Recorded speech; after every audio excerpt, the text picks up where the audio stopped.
지난주는 레위기 18장의 말씀을 선을 지켜라라는 제목으로 함께 나누었습니다.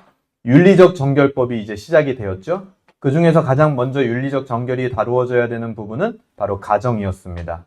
가정 안에서 선을 지켜야 된다. 부부 사이, 부모 자녀 사이에 경계선을 만들어야 된다. 그 경계선은 뭡니까? 하나님이 개입하실 수 있는 공간을 마련하는 거예요. 상대방과 나 사이에 선을 만들어서 그 사이에 하나님이 계시도록 하는 거죠. 그것이 바로 그리스도인의 윤리적 정결의 첫걸음이 바로 가정에서부터 시작되는 방법이다. 오늘은 레위기 19장의 말씀을 거룩이 경험되다라는 제목으로 우리가 한번 나누어 보려고 합니다. 우리 한번 따라해 보겠습니다. 거룩이 경험되다.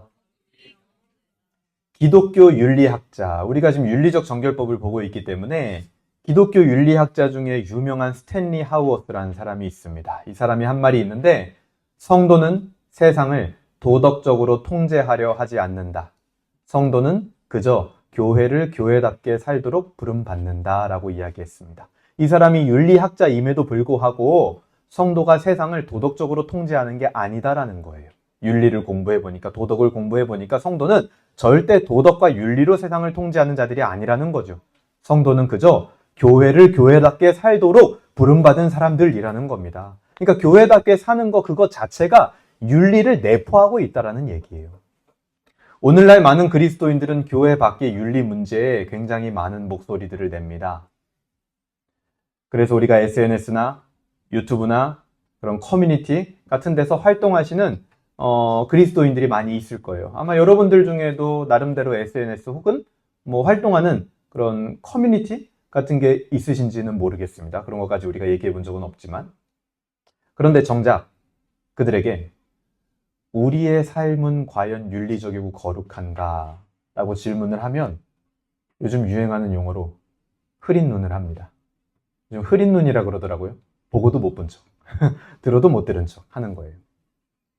최근 대한민국의 뉴스는요, 정치적 담론이 아예 지배를 하고 있다라고 봐도 무방합니다. 그렇죠? 여러분 네이버 들어가서 신문사들, 구독해 놓은 신문사들 뉴스가 제일 먼저 뜨잖아요. 그렇죠? 여러분 어디를 구독해 놓으셨나요? 저는 종류별로 그냥 다 구독해 놨거든요. 조선일보부터 시작해서 한겨레, 뉴스타파, 중앙일보 다 구독을 해놨어요. 근데 모든 신문사 다 통틀어서 좌우할 거 없이 정치적 담론이 이 사회를 지배했습니다. 완전히.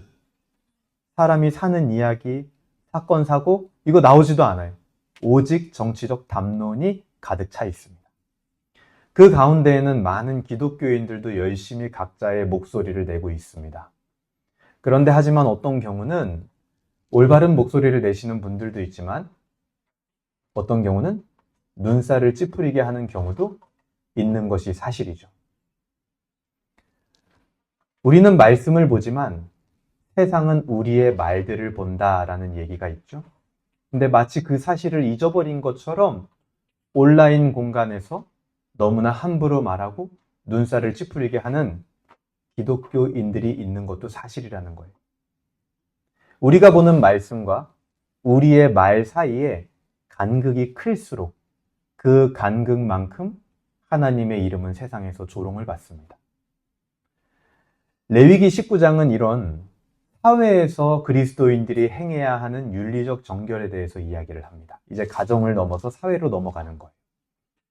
우리는 이 사회에 나타나는 여러 가지 문제들에 대해서 눈을 감아서는 안 됩니다.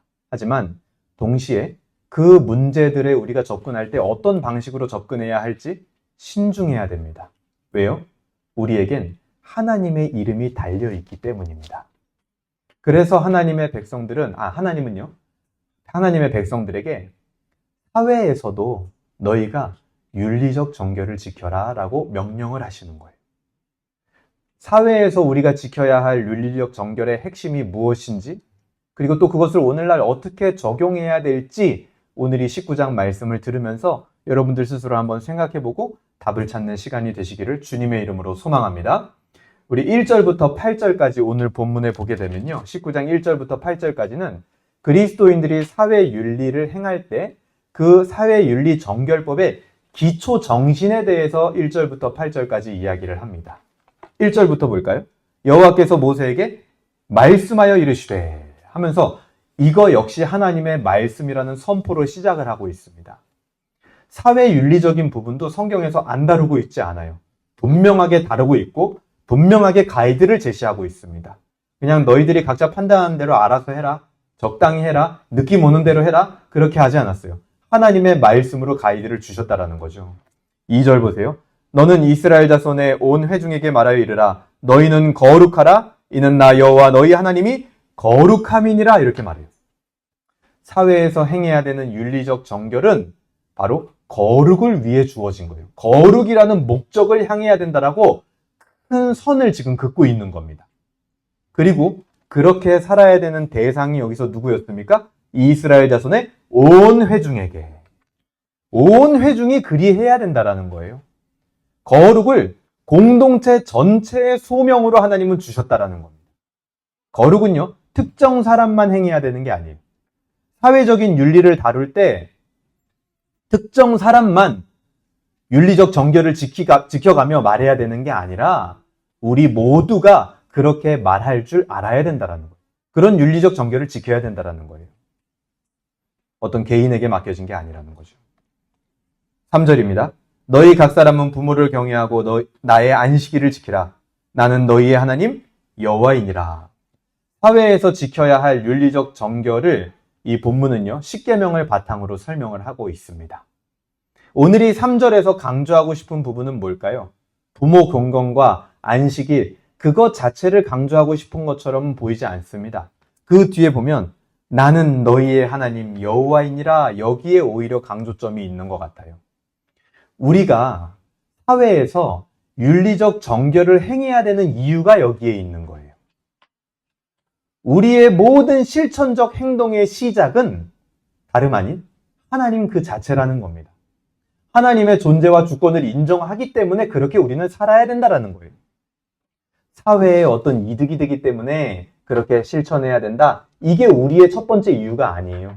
그거는 그냥 두 번째 이유일 뿐이에요. 우리의 첫 번째 이유는 하나님이 존재하시기 때문에 우리는 사회에서도 윤리적 정결을 지켜야 된다. 하나님이 주권자이시기 때문에 우리는 사회에서도 윤리적 정결을 지키며 살아야 한다라는 겁니다. 그런 맥락에서 나오는 게 4절이에요. 너희는 헛된 것들에게로 향하지 말며 너희를 위하여 신상들을 부어 만들지 말라. 나는 너희의 하나님 여호와이니라. 신상을 부어 만드는 것은 뭡니까? 하나님을 내가 원하는 모습으로 만들겠다라는 거죠. 이것은 하나님의 주권과 존재에 대한 반대 의지를 발휘하고 있는 겁니다. 그래서 금지하고 있는 거예요.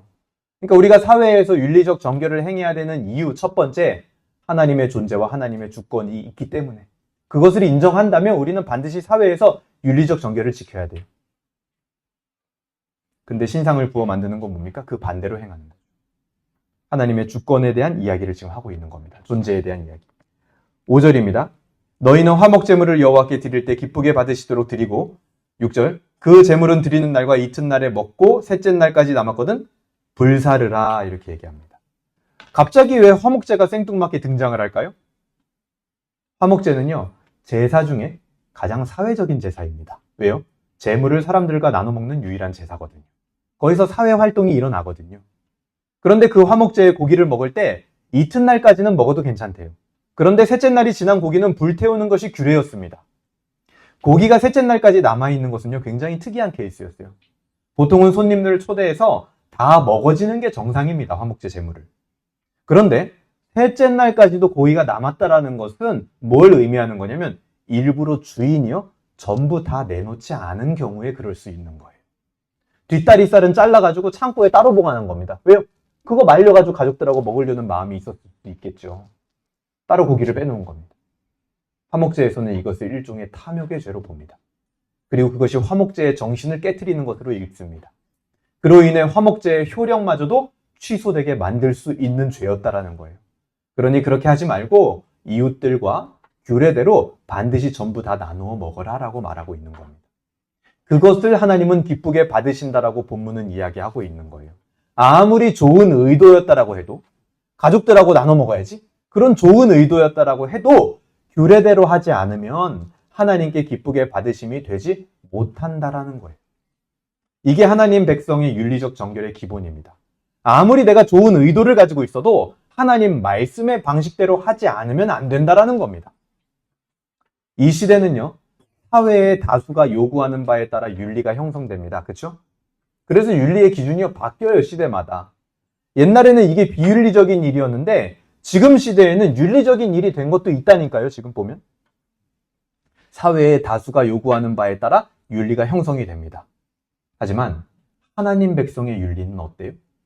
사회의 다수가 요구하는 바에 따라 형성되는 게 아니라 하나님의 요구에 따라서 윤리가 형성돼야 되는 겁니다.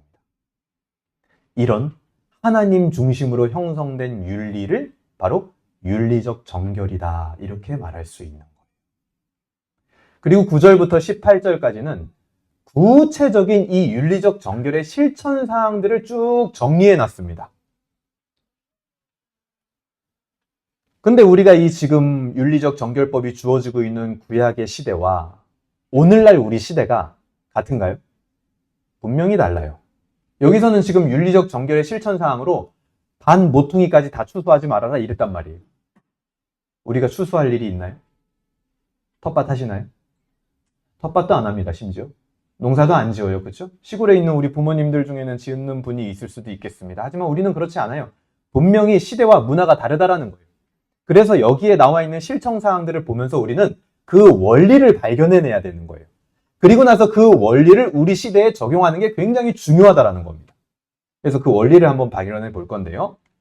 9절에서 10절 보겠습니다. 9절, 우리 같이 한번 읽어볼까요? 9절입니다. 시작! 너희가 너희 땅에서 곡식을 거둘 때에 너는 반 모퉁이까지 다 거두지 말고 내 떨어진 이삭도 줍지 말며. 이렇게 하는 이유가 뭘까요? 이스라엘이 이 윤리적 정결법을 행하면 이 배려 속에서 뭐가 드러납니까? 하나님의 성품과 하나님 나라의 가치가 드러나는 거예요. 이스라엘 백성들이 이렇게 사회적 윤리법을 행합니다. 자기 삶에서. 배려를 해요. 그러면 거기서 드러나지는 건 하나님의 성품, 하나님 나라의 가치. 그게 드러나기 때문에 이렇게 하라는 겁니다.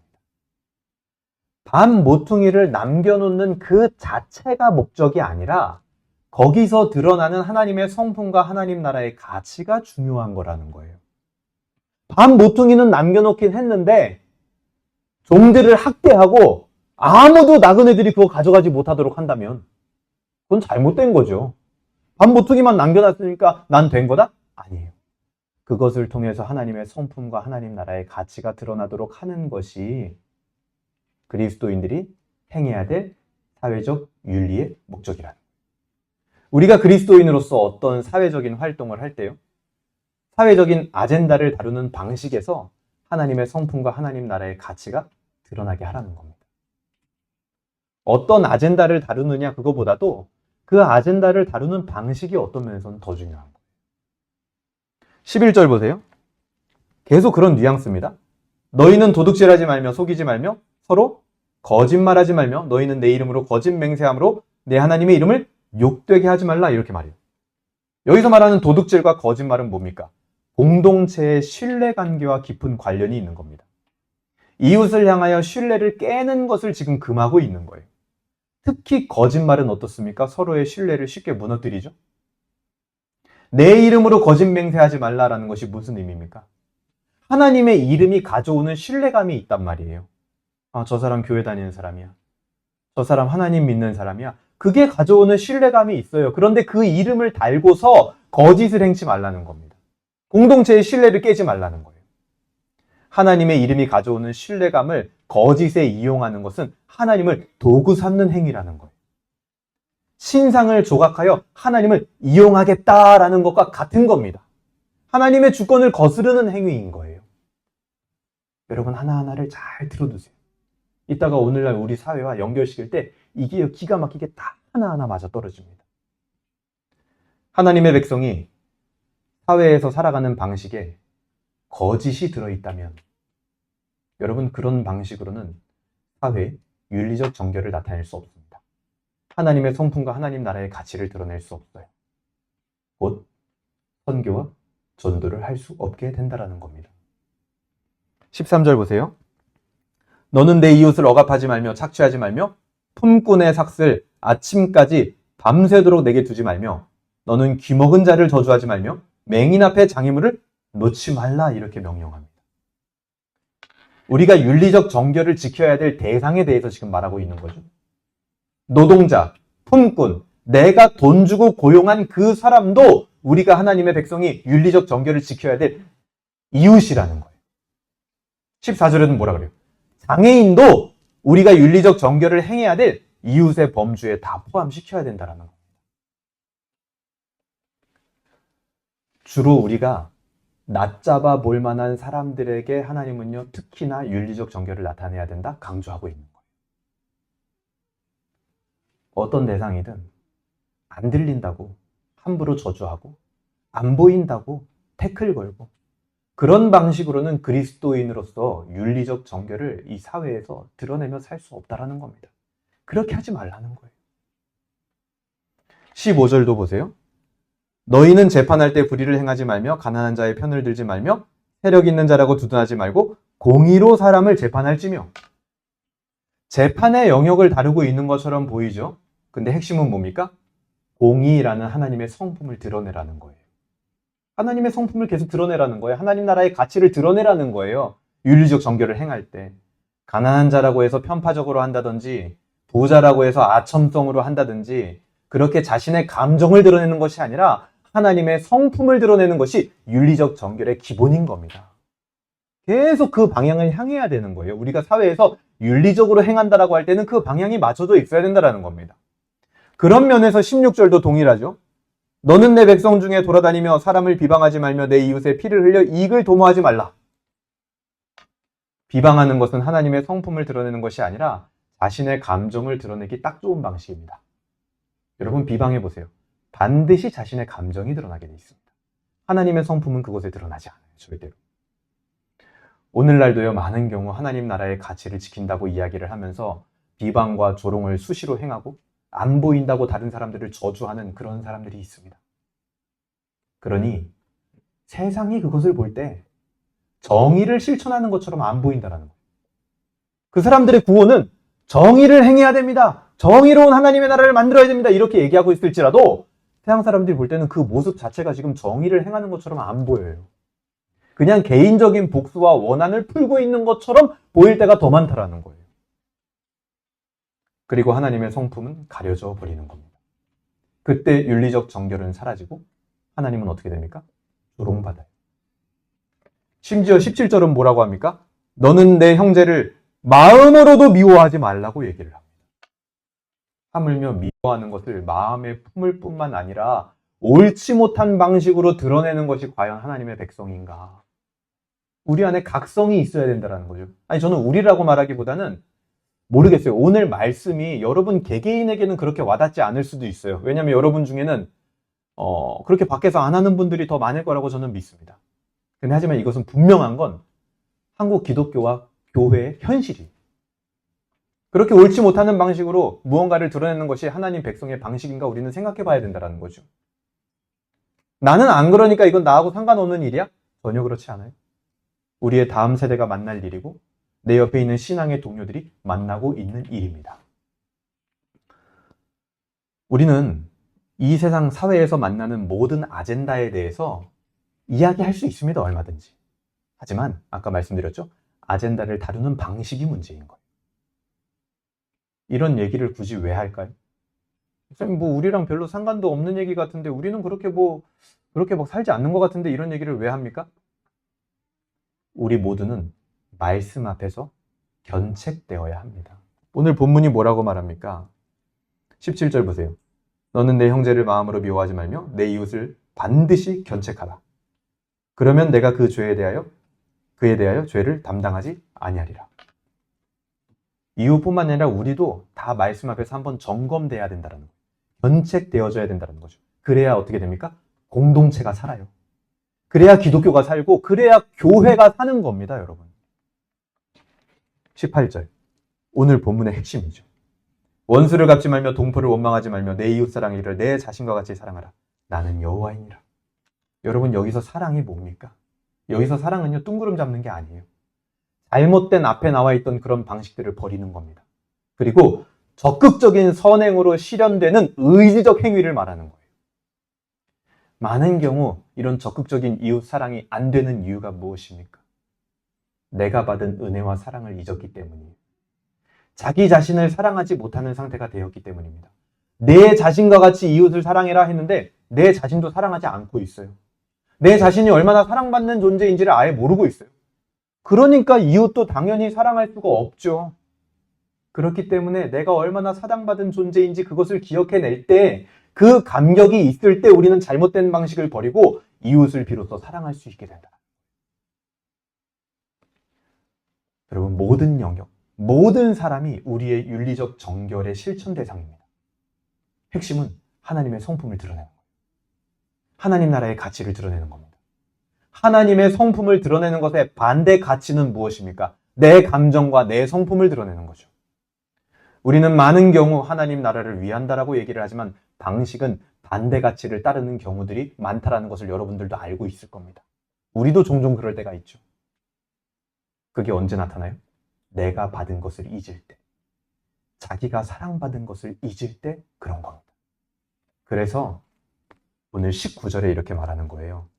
너희는 내 규례를 지킬지어다. 내 가축을 다른 종류와 교미시키지 말며 내 밭에 두 종자를 섞어 뿌리지 말며 두 재료로 직조한 옷을 입지 말라. 이게 뭡니까? 혼합하지 마라. 목적은 이웃사랑인데 하나님 나라인데 방식은 내 감정, 내 성품을 드러내는 혼합된 거 그렇게 하지 말라. 그렇게 되는 거 금지다. 이렇게 말합니다. 여러분 심지어 20절을 보세요. 만일 어떤 사람이 다른 사람과 정혼한 여종, 곧 아직 속량되거나 해방되지 못한 여인과 동침하여 설정하면 그것은 책망받을 일이니라. 그러나 그들은 죽임을 당하지는 아니하리니 그 여인이 해방되지 못한 상황이었기 때문이라. 이렇게 말해요. 성경도요. 어떤 상황에 대해서 이야기를 할 때 여러 가지 동기와 상황을 고려하면서 죄책을 하고 있는 겁니다. 지금. 여러분 이런 은혜가 바로 우리가 받은 배려와 은혜 아닙니까? 우리의 상황을 고려해주고 우리의 상황을 이해해주고 그게 우리가 받은 배려와 은혜잖아요. 그러니 우리가 받은 방식, 하나님의 성품이 드러나는 방식으로 너희도 해라. 훈면하고 있는 겁니다. 24절 보세요. 23절 보세요. 너희가 그 땅에 들어가 각종 과목을 심거든 그 열매는 아직 할례받지 못한 것으로 여기되 곧 3년 동안 너희는 그것을 할례받지 못한 것으로 여기 먹지 말 것이요 넷째 해에는 그 모든 과실이 거룩하니 여호와께 드려 찬송할 것이며. 우리가요 사회에서 윤리적 정결을 행하면 그것이 뭐가 된대요? 열매가 되고 하나님께 찬송이 된다라고 오늘 본문이 마무리되고 있는 겁니다. 하나님이 기뻐 받으시는 예배가 될 수 있는 거예요. 그리고 25절 보세요. 결국 어떻게 됩니까? 다섯째 해에 그 열매를 먹을지니 그리하면 너희에게 그 소산이 풍성하리라. 나는 너희의 하나님 여호와이니라. 하나님이 주시는 진짜 복이 결국에 언젠가는 다섯째 해에라도 주어진다라는 거예요. 때로는 이와 같이 우리에게 기다리는 인내가 필요합니다. 윤리적 정결을 지키며 산다라는 것은 힘든 게 사실이고 현실이에요, 여러분. 오히려 우리가 세상의 방식을 택하면요, 쉬워요. 그냥 내 마음이 시원합니다. 누구 마음에 안 드는 거 있으면 그냥 욕해버리고 그냥 험담하고 끝내면 내 마음은 시원해요. 간단합니다. 그리고 이 사람하고 이 사람 사이 이간질 시켜가지고 그냥 저 사람하고 같은 편 안 되게 만들면 그런 세상의 방식 취하면 쉬워요. 하지만 거기엔 뭐가 없다? 하나님께서 주신 열매가 없어요. 하지만 윤리적 정결을 지켜 행하면 어떻습니까? 벌써 답답하죠. 힘들어요. 그런데 하지만 거기 그 끝에 하나님의 열매가 있다라는 거예요. 이것이 바로 하나님의 백성이 먹고 사는 방식이라는 겁니다. 이것이 바로 진정 하나님께서 주시는 복을 받는 길이다라는 거예요. 오늘 본문 마지막 부분에 26절부터 29절까지도 보면 핏째 먹는 거 금지, 점치는 거 하지 마라, 머리 둥글게 깎는 거, 수염 끝 자르는 거, 뭐 문신하는 거, 딸을 창녀가 되게 하는 거, 이거 다 하지 말라고 합니다. 이게 뭡니까? 전부 이방인의 방식을 지칭하는 거예요. 아무리 하나님의 방식대로 하는 것이 차도가 없고 오래 걸리는 것 같아도 이런 이방인의 방식은 따라가지 말라는 거예요. 우리 개인의 삶이, 우리 개인이 개인의 삶에서 이런 방식들을 하나 둘 따르기 시작하면요. 그것은 단순히 개인의 윤리적 정결이 깨지는 것이 아니라 공동체의 윤리적 정결이 깨져버리는 거예요. 우리가 어디 나가가지고요. 하나님의 이름을 걸고 교회의 이름을 걸고 개인의 윤리적 정결을 깨트려 버리면 교회와 하나님 나라의 윤리적 정결 전체가 깨져버리는 효과를 가져온다라는 거예요. 결국 공동체는요. 하나님의 성품도 하나님 나라의 가치도 드러내지 못하는 그런 공동체로 전락을 해버리는 겁니다. 지금 이게 어쩌면 한국 교회와 기독교의 현 주소 아니겠습니까? 30절 보세요. 내 안식일을 지키고 내 성소를 귀히 여기라. 나는 여호와이니라. 이것이 바로 하나님 백성의 방식입니다. 주신 말씀대로 하나님을 가장 귀히 여기는 방식. 세상적 방식은 어떤 결과를 낳습니까? 31절. 너희는 신접한 자와 박수를 믿지 말며 그들을 추종하여 스스로 더럽히지 마요. 세상적 방식을 따라가면요. 스스로 더러워져 버려요. 내가 누군가를 막 욕하고 그 사람을 더럽게 하는 것 같죠? 결국에 세상 사람들은 누구를 더럽게 봅니까? 그렇게 하는 나를 더럽게 봅니다. 그래서 그곳에는요. 이방인들도 가기 꺼려해요. 교회가 그런 곳이 되는 게 괜찮은 일일까요, 여러분? 32절 보세요. 너는 샘머리 앞에서 일어서고 노인의 얼굴을 공경하며 내 하나님을 경외하라. 나는 여호와이니라. 33절. 거류민이 너희의 땅에 거류하여 함께 있거든 너희는 그를 학대하지 말고. 세상은요 노인을 배제합니다. 세상은 거류민을 배제합니다. 하지만 너희는 그런 방식으로 하지 말라는 거예요. 왜요? 하나님이 우리에게 세상의 방식대로 하지 않고 그 반대 방식으로 우리에게 하셨기 때문에. 그게 34절이죠. 같이 읽어보겠습니다. 시작. 너희와 함께 있는 거류민을 너희 중에서 나은 자같이 여기며 자기같이 사랑하라. 너희도 애굽 땅에서 거류민이 되었느니라. 나는 너희의 하나님 여호와이니라. 하나님이 이스라엘 백성들을 예전에 어떻게 하셨어요? 이방인이었고 거류민이었고 노인과 같은 자였잖아요. 아무 힘도 없는 자였잖아요. 근데 그들을 배제했습니까? 아니요. 세상의 방식대로 하지 않고 오히려 그 반대 방식대로 내가 낳은 나의 아들처럼 여겨주고 나의 백성처럼 여겨주고 은혜와 사랑의 방식으로 하나님이 그렇게 하셨잖아요. 그러니까 너희도 그 하나님의 방식대로 해라 라고 하면서 오늘 본문이 마무리되고 있는 겁니다. 여러분 질문 드립니다. 오늘날 우리의 이런 윤리적 정결이 강조되어야 할 사회적 영역은 어디라고 생각하십니까? 우리는요. 거류민을 만날 장소나 공간도 사실 잘 없어요. 그렇죠? 그리고 밭 매시나요? 안 매요. 그리고 저울추 가지고 막 거래를 하고 그러지 않죠? 재판 여러분 많이 경험하셨나요? 그렇지 않단 말이에요. 이 핵심 원리들. 그것을 오늘날 우리의 영역에 적용을 하는 게 중요하단 말이에요. 오늘 주어진 이 규례들은요. 주로 가나안 땅에 들어가서 지켜야 될 규례들이었습니다. 가나안 땅에 들어가서 이스라엘 백성들이 지켜야 될 규례들의 핵심은 뭐냐면 이방의 문화를 본받지 말아라. 이게 핵심입니다. 그리고 이스라엘의 역사가 흘러가면서 이스라엘 백성들에게 문화적 배경이 바뀌는 때가 한 번 있습니다. 그게 언제냐? 바벨론 포로 때입니다. 주로 성경 에스더서가 그 상황을 자세히 보여주죠. 그때는요. 무엇을 하지 않는 것보다는 해야 될 것을 분명하게 하는 것이 중요한 시대예요. 왜냐하면 문화가 바뀌었기 때문에. 이렇듯 각 시대마다 하나님께서는 문화적 배경에 따라 하나님의 백성들이 행해야 될 윤리적 정결을 다르게 나타나게 하셨습니다.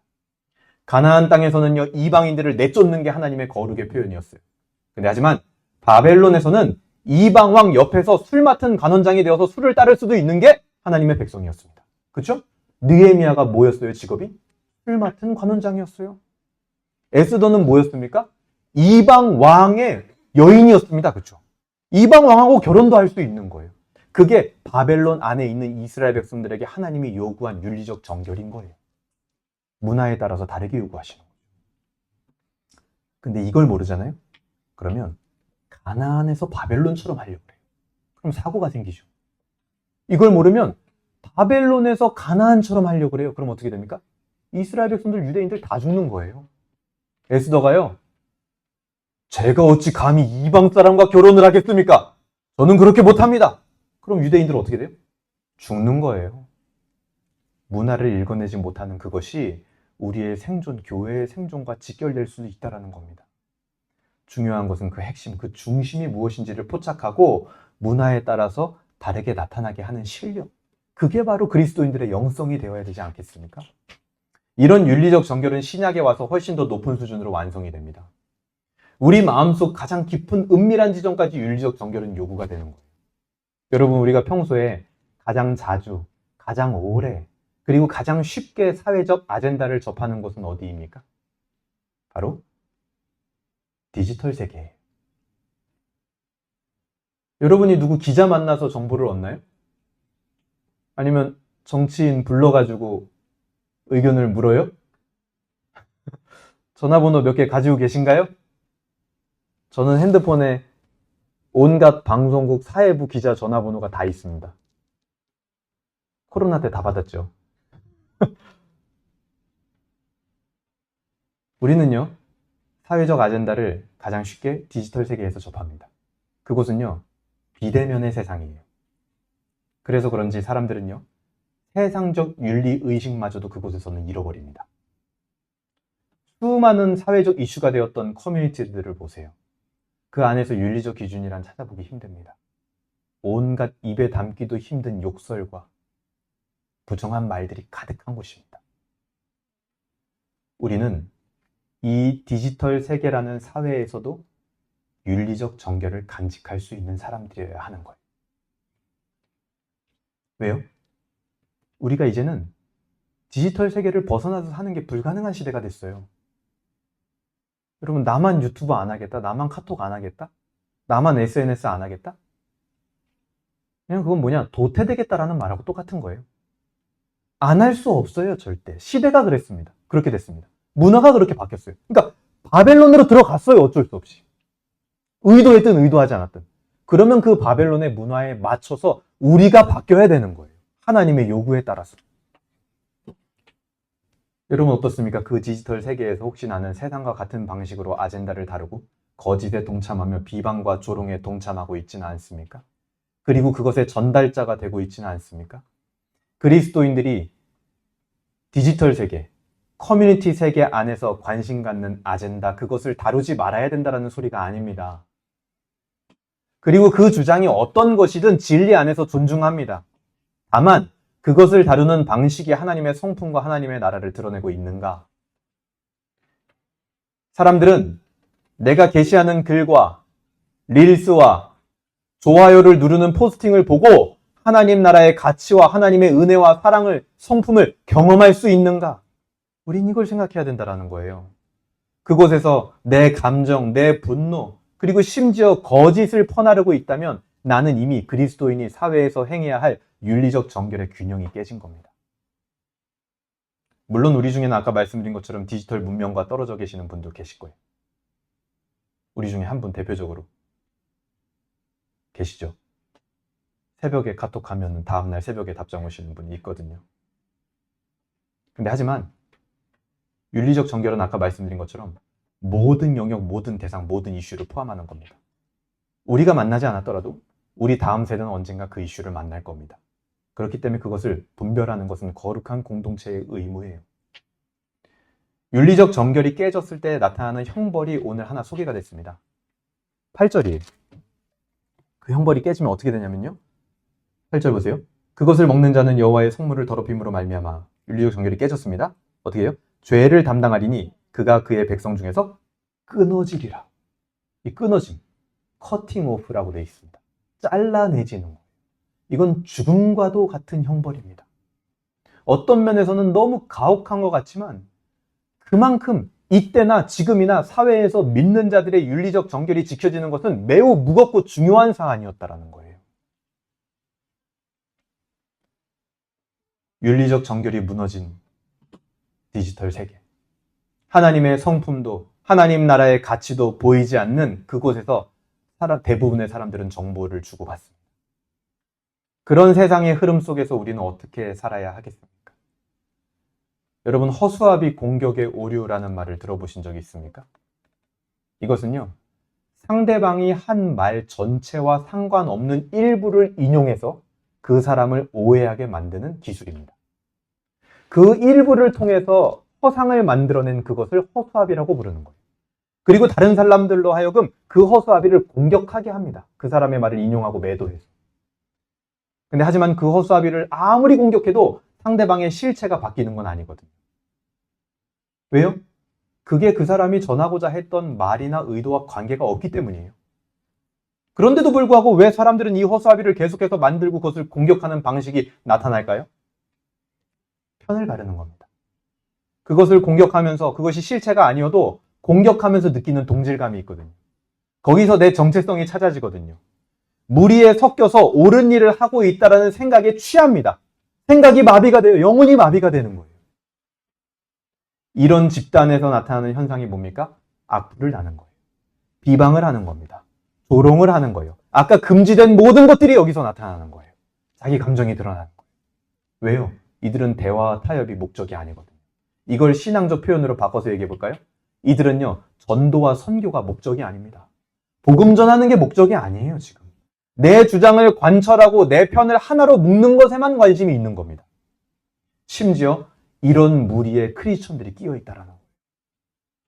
온갖 거짓들, 확인되지 않은 정보들, 선동, 욕, 조롱을 퍼붓습니다. 자신들만 선구자가 된 것 같이 행하고 있는 거예요. 여러분, 안타깝게도 이런 상태가 오늘날 상당수 기독교회의 현실입니다. 이들은 우리와 다른 편입니까? 그렇지 않아요. 다 같은 예수를 믿는 사람들입니다. 하나님 나라의 백성들이란 말이에요. 그러면 우리 안에 이것을 잘못됐다라고 이야기하는 것도 물론 중요하겠지만 그것을 극복할 수 있는 지혜가 우리에게 있어야 돼요. 같은 편이니까. 좀 부끄러운 같은 편? 좀 같은 편 하고 싶지 않은 같은 편? 여러분 만나보신 적 있어요? 그래도 같은 편이에요. 어쩔 수 없어요. 내가 조금 더 뛰어줘야 되는 거예요.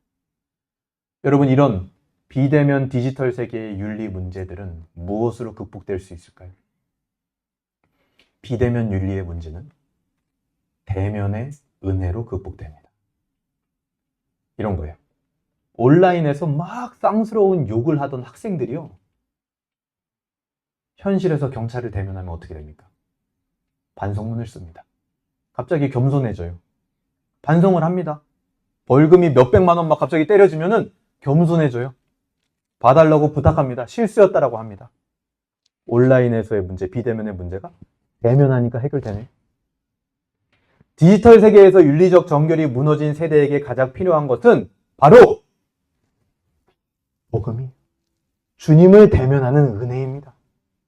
이것이 바로 이 사회 문제의 유일한 해결책인 거예요. 여러분, 거류민이었고 이방인이었던 우리에게 주님이 어떻게 하셨습니까?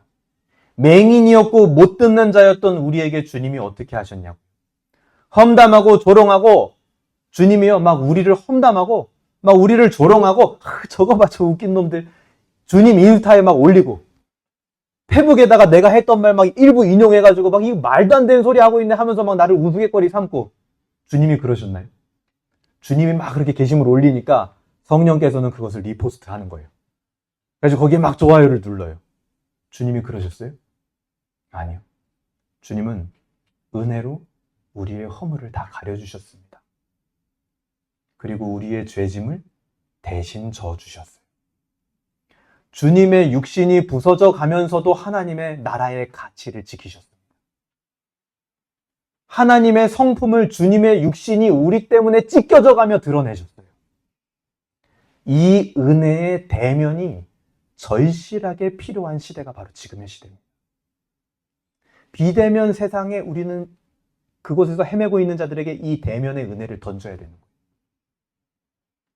우리는 이런 시대, 이런 사회에서 바로 이런 은혜의 대면을 전하는 통로가 되어야 된다는 거죠. 오늘 말씀을 어떻게 적용할 수 있을까요? 우리가 추구하는 사회적 샬롬, 사회에서 행해지는 윤리적 정결, 복음을 통한 은혜, 그것은요, 이 은혜와 사랑을 맛본 사람들만이 그렇게 할 수 있는 겁니다. 사회적 샬롬은 그 은혜와 사랑을 맛본 사람만이 할 수 있다는 거예요. 하지만 어떨 때 잘 안 됩니까? 우리가 받은 사랑을 잊어버리면 잘 안 돼요. 우리도 열받습니다. 그래서 첫 번째, 내가 누구인지 기억하는 일이 필요합니다. 디지털 세계에서 표출되었던 개인적인 분노를 내 안에 잠시 잠재우고 복음 안에서 나의 정체성을 기억하시길 바랍니다. 아침에 일어나면 뉴스나 커뮤니티가 먼저가 아니라 주님을 먼저 대면해야 됩니다. 그게 중요한 거예요. 두 번째, 온라인과 오프라인에서 우리는 어떤 의견을 표출할 때 이것이 하나님의 성품과 하나님 나라의 가치를 드러내는가 잠시 고민하는 시간이 필요합니다. 주님은 주님의 말씀을 나에게 줄 때 어떤 하나님의 성품과 어떤 하나님의 나라를 가치를 드러내며 나에게 주셨는가 그걸 생각해야 돼요. 좀 느려도 하나님의 열매를 받는 편이 낫습니다. 빠른데 세상의 방식이라면 거긴 열매는 없는 거예요. 마지막 세 번째, 그곳에 빠져서 균형을 잃은 지체들에게 그가 이미 받은 복음과 은혜를 나눠주시기 바랍니다. 일깨워주세요. 그의 정체성을 상기시켜주세요. 당신을 통해서, 여러분들을 통해서 하나님의 거룩이 무엇인지를 다시 한번 경험시켜주세요. 그것이 공동체가 사는 길입니다. 벨직 신앙고백서 14조는 이렇게 말합니다. 인간이 하나님의 형상을 따라 창조되었으며 타락으로 그 형상을 잃었지만 그리스도 안에서 회복되고 있다. 윤리적 정결은 윤리적 의무가 아니라 창조 목적을 회복하는 길이었던 거예요. 말씀을 정리하겠습니다. 여러분, 이방의 방식대로 하면요, 우리 개인의 이득은 조금 챙길 수 있을 겁니다. 예를 들어서 내 마음이 시원하다든지, 아유 속 시원하다, 그리고 뭔가 나한테 동조하는 사람들을 뭉치고 모은다든지 그런 이득은 챙길 수 있겠죠. 하지만 그것은 우상과 공생하는 겁니다. 그곳에는 하나님만이 주실 수 있는 열매는 없습니다. 나의 정체성도 안정감도 없이 이슈의 소용돌이와 불안만이 남습니다. 우리는 우상과 공생하기를 그만두고 윤리적 정결을 통해 세상이 거룩을 경험케 하는 그런 성도, 그런 교회가 되어져야 하는 겁니다. 지난 금요일 제가 마지막 말씀을 마치면서 한 가지 드렸던 말씀을 다시 한번 여러분들에게 드리려고 합니다. 우리나라에는 세계적인 미식, 식당을 선정하는 미슐랭 스타, 3스타를 받은 식당이 하나가 있다라고 합니다. 그 3스타를 받은 셰프의 말이 저는 굉장히 인상 깊었습니다. 그 셰프는요, 단순히 음식 맛이 중요한 것이 아니다라고 이야기를 했습니다. 그가 말하는 우선 가치는 자기 식당에 누군가 방문했을 때, 손님이 방문했을 때 그 손님이 느끼는 모든 경험을 자신들이 제공한다라고 이야기를 하더라고요.